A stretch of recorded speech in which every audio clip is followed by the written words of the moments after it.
and welcome to another one of our Christmas folklore videos. We have had the pooping log from Catalonia and the Christmas spider from Ukraine. But today we are going for the Kallikantzaroi from Greece. If I butcher this, I apologise in advance. I'm using Google Translate to get the pronunciation right, so I might do it right maybe once. So the Kallikantzaroi is a malevolent creature in Greek folklore. And different stories can be found in different countries such as Bulgaria, Turkey, Cyprus, Greece, Serbia, Albania, Bosnia, lots of different countries. And the stories about them are mostly found in children's books, just like the Grimm fairy tales that we've been covering all year. Now, from what I've found, the term Kallikantzaroi is a descriptive term about little malevolent creatures, and it can be used as a collective for horrible little mischievous creatures such as goblins, toddlers, imps, leprechauns, brownies, etc. Now, I don't know whether the microphone will be picking this up, but I don't know how it's tuned to pick stuff up, but there is currently a windstorm going on. It's about 60-70 miles an hour, and because I'm in the attic, you might hear it howling around the roof in the background, just in case it sounds like I'm in a wind tunnel, and I don't have the editing skills to get rid of it. Now, because of the regional variations of the description of the Kallikantzaroi, there's many different descriptions of it, so there's no one appearance, but there will be one that we are going with. So sometimes they're imagined with animal parts such as hairy bodies, horse legs, boar tusks, donkey ears, monkey arms, tongues that hang out, heads that are huge. They can be tall, short, but the most common belief, and the one that we're going to be going with, is that they resemble more like little black hairy little devils, and they love to eat frogs, worms and other little creatures, which as they dwell underground you can kind of get why they eat all the slimy creatures.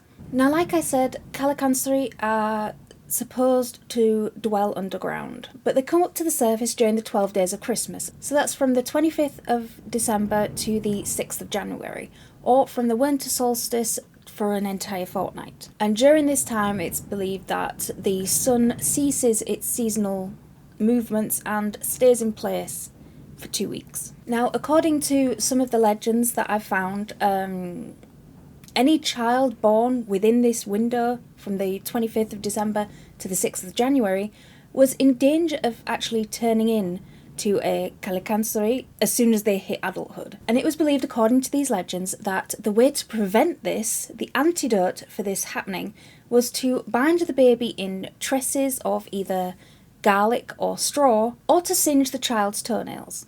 I don't recommend it. Don't do that. And in another legend I found that if a child is born during this window, if they're born on a Saturday in this window, then they can see and talk to these creatures for all their life. It is believed that the Kallikantzaroi stay underground all year long, sawing the trunk of the tree that holds the earth so that it will collapse, and the earth along with it. However, when the final part of the trunk is about to be cut down, Christmas Day dawns and the Kallikantzaroi are able to come to the surface. Now, after all their hard work doing this, all year, they promptly forget the tree and come to the surface with no other goal than to bring trouble and mischief to mortals.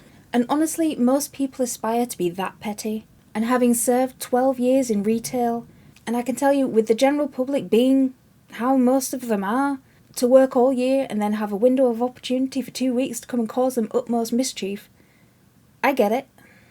I get it. Now, to cause this mischief, they attempt any number of ways to enter the home. And if they manage to gain entry to your home, then they contaminate food, jump on your tables, tease you, jump on your shoulders, pinch at your children, and try on all your clothing, discarding it all over the floor. Now, according to the folklore that I found, there were many ways that people could protect themselves during these 14 days where the Kallikantzaroi were loose.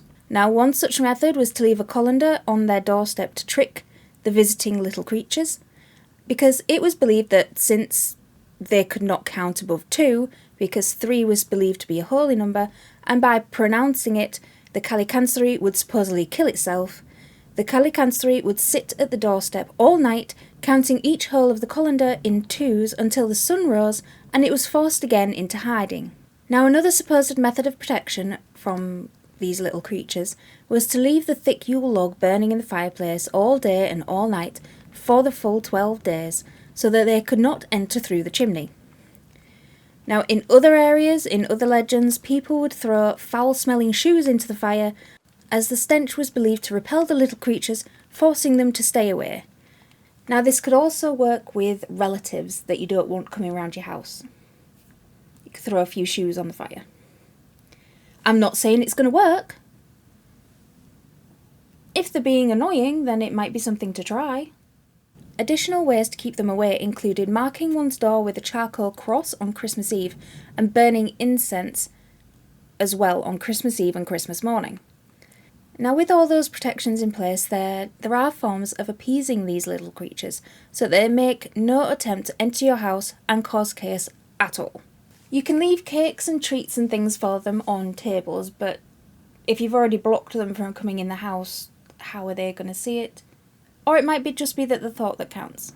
Or according to some of the legends that I found, it was much better, rather than to place all these treats on the table, to put it on your roof. I don't advise trying that because you might get sectioned. If you go up on your roof, get stuck, and somebody has to call the fire brigade. And what's your answer going to be when they ask, why did you go up there in the first place? If you answer, I am leaving cakes and treats out for the Kallikantzaroi, these little black devil goblins that I don't want coming in my home and pinching my children, you might be looked at a bit weird. Finally, on the day of the Epiphany, as soon as it dawns, which is the 6th of January, and the sun begins its seasonal movements again, the Kallikantzaroi are forced back down underground, where they have been for the rest of the year. And they go back down with the intention of, now that they've caused chaos up in the mortal realm, they go back down underground to finish what they started by chopping down the tree that holds the world so everything collapses. However, on their return to their underground kingdom, they see that all their hard work for the past year has been to nothing, because in their 12 days of absence, the tree that holds up the world has healed itself back to its original form, and they have no other choice but to start chopping at it again, and it takes another year to get as far as they did, and by that time another Christmas Day dawns, and they can then go up above ground to cause chaos for the mortal realm once again. And that is the end of our Christmas stories. So if you like this video, please click like and consider subscribing to my channel, and leave me a comment down below of what kind of treats you would leave out for any little goblins that want to come into your house during Christmas. So I'm not sure whether this video is coming out before Christmas because I'm lazy and I haven't actually finished Christmas shopping yet, and it is the 23rd of December. So more likely this will be coming out after Christmas. So I hope you've had a very Merry Christmas, and I hope you're either in a food coma or a drinking coma, or you're just asleep snoring under the Christmas tree. But either way, I hope you've had a very, very Merry Christmas.